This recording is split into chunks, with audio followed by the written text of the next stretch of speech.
Hello everyone, welcome to Widerock Academy. In today's video, I will guide you step by step on how to load digital rupees using the Axis Mobile Digital Rupee application. So let's get started. First, open the Axis Mobile Digital Rupee application on your smartphone.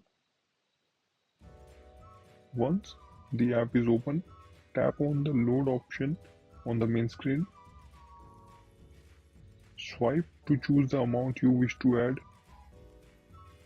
For example, if you want to add 100 to your account, simply swipe up until you see 100 displayed at the top.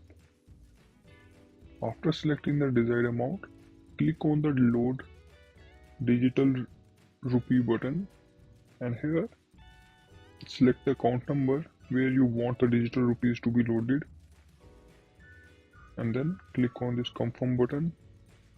After confirming, tap the Load Digital Rupee button. Here you will receive a confirmation message indicating that the digital rupees have been successfully loaded into your account.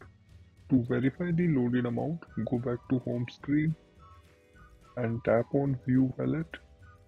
Here you can see the updated digital rupee balance. So that's it guys, thank you so much for watching.